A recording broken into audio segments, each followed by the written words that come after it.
Hello, good morning student. Today we are continuing from this.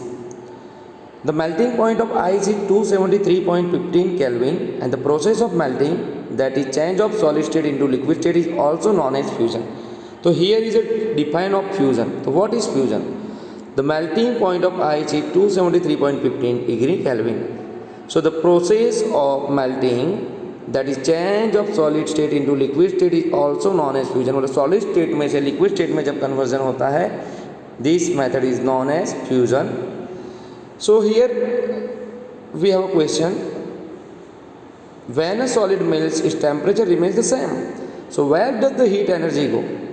तो जब तक हम टेम्परेचर देते ही जाते हैं आइस को, जब तक पूरा आइस पिघल नहीं जाता है तब तक उसका temperature 0 degree Celsius means 273.15 degree kelvin वहीं पे वही रहता है. सपोज कि थोड़ा सा आइस पिघला, तब जो टेम्परेचर है 0 डिग्री सेल्सियस में 273.15 डिग्री केल्विन, उतना ही कंटिन्यू जब तक पूरा आइस पिघल नहीं जाता है तब तक रहता है. सो हमको क्वेश्चन अराइज होगा, so where does the heat energy go, तो ये हीट एनर्जी कहाँ गई होगी. सो उसको हम समझेंगे. So you must have observed during the experiment of melting that the temperature of the system does not change after the melting point is reached till all the ice melt. मतलब जब तक ice पिघलता नहीं है तब तक उसका temperature change नहीं होता है. This happens even though we continue to heat the beaker. Beaker को हीट देने के बावजूद अंदर का जो आइस है या उसके अंदर जो आइस का वाटर बन रहा है उसका टेम्परेचर एज इट इज रहेगा, रिमेन सेम, मीन्स वो बढ़ेगा नहीं. ऐसा क्यों होगा और ये एनर्जी कहाँ जाएगी. So we continue to supply heat, this heat gets used up in changing the state. तो यह एनर्जी उसके स्टेट को चेंज करने में जाती है by overcoming the forces of attraction between the particles. As this heat energy is absorbed by ice without showing any rise in temperature. और यह जो हीट एनर्जी है कहाँ जाती है. So this heat energy is absorbed by ice without showing any rise in temperature. तो यह heat energy ice के द्वारा एब्सॉर्ब होती है और जिसकी वजह से टेम्परेचर सेम रहता है, टेम्परेचर बढ़ता नहीं है. And it is considered that it gets hidden into the content of the beaker and it is known as the latent heat. तो here is another define another word, latent heat. तो what is meaning of latent heat. So latent heat कौन सा किसको कहते हैं.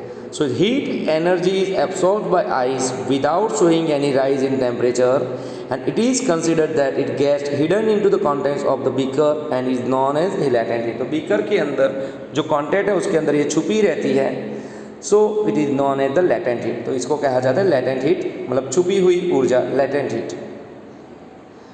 And the word latent means hidden, और latent का मतलब होता है hidden. And the amount of heat energy that is required to change 1 kg of a solid into liquid at atmospheric pressure at its melting point is known as the latent heat of fusion. So here is another defined latent heat of fusion. So I am repeating it again. The amount of heat energy that is required to change 1 kg of a solid into liquid at atmospheric pressure at its melting point. मतलब कि 1 kg solid को liquid में convert करने के लिए atmospheric pressure के साथ उसके मेल्टिंग पॉइंट के दौरान is known as latent heat of fusion. उसको लेटेंट हीट ऑफ फ्यूजन कहते हैं. So particles in water at 0 degree Celsius have more energy as compared to particles and ice in the same temperature.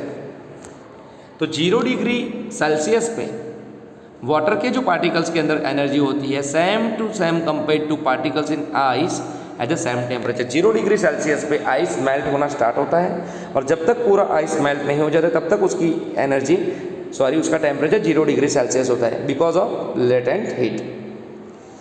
So when we supply heat energy to water, particles start moving even faster. When we supply heat energy to water, particles start moving even faster. Particle उसके fast चलते जाते हैं. And at a certain temperature a point is reached when the particles have enough energy to break free from the forces of attraction of each other.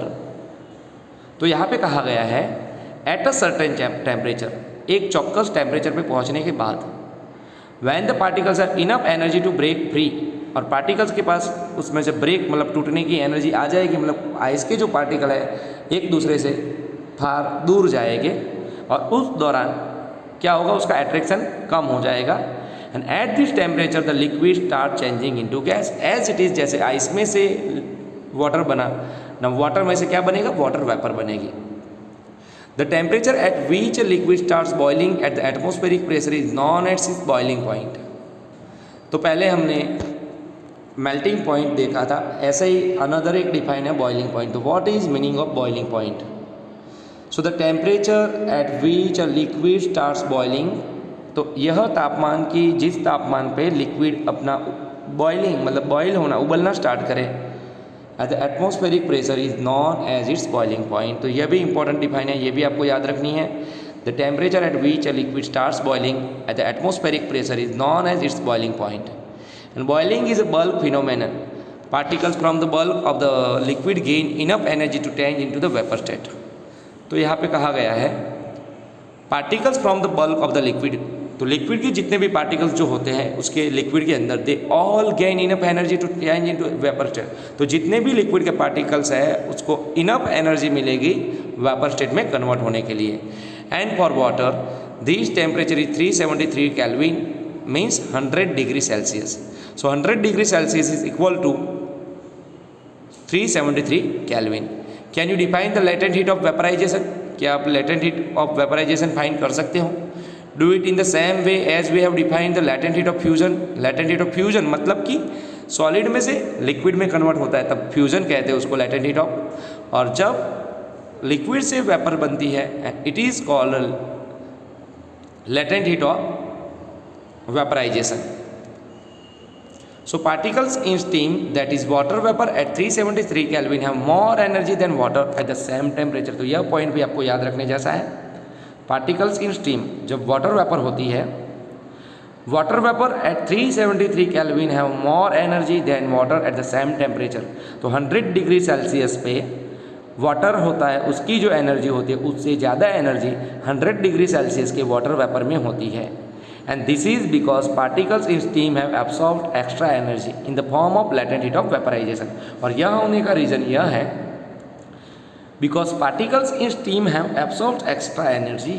तो steam के जो particles होते हैं उसके अंदर एक्स्ट्रा एनर्जी इन्वॉल्व होती है in the form of latent heat of vaporization। Here you can see solid state is heat देने के बाद it is convert into liquid state. Further हम उसको हीट देंगे तो it is converted into gaseous state. अगर उसको कूल किया जाएगा तो गैसी स्टेट लिक्विड स्टेट में कन्वर्ट होगा, और लिक्विड स्टेट को अगर कूल किया जाए it converted into solid state, वो सॉलिड में कन्वर्ट होगा, sorry it will convert in solid state. So we infer that the state of matter can be changed into another state by changing the temperature. तो हम कह सकते हैं कि the state of matter can be changed into another state by changing the temperature. Temperature के बदलाव से हम एक स्टेट में से दूसरे स्टेट में उसको कन्वर्ट करते हैं। We have learned that substances around us change state from solid to liquid and from liquid to gas on application of heat। Heat देने से हम उसकी स्टेट चेंज कर सकते हैं। But there are some that change directly from solid state to gaseous state and vice versa without changing into liquid state। तो कई ऐसे भी प्रोडक्ट होते हैं, कई ऐसे भी थिंग्स होती हैं जिसमें direct solid to gases form में कन्वर्ट हो जाते हैं। सो ऐसे बहुत सारी चीज़ें आपने देखी होगी। कैंपर मतलब कपूर जो होता है, एज इट इज़ आपने इंसाइन स्टिक जो अगरबत्ती घर में जो होती है उसको आप जैसे ही उसको हीट देते हो it will convert into gases form. तो जब अगरबत्ती मीन्स इंसाइन स्टिक को जब हम जलाएंगे तो सीधी अपने गैसेस फॉर्म में कन्वर्ट हो जाएगी। तो उसमें बीच में लिक्विड फॉर्म बनता ही नहीं है। एज इट इज़ कैंपर में मतलब कपूर में भी जैसे ही जलाएंगे वह गैसेस फॉर्म में कन्वर्ट हो जाएगा। सो ऐसे चीज़ों के बारे में हम कल सीखेंगे। So here is activity 1.13 for this, we will learn tomorrow. Thank you, have a nice day.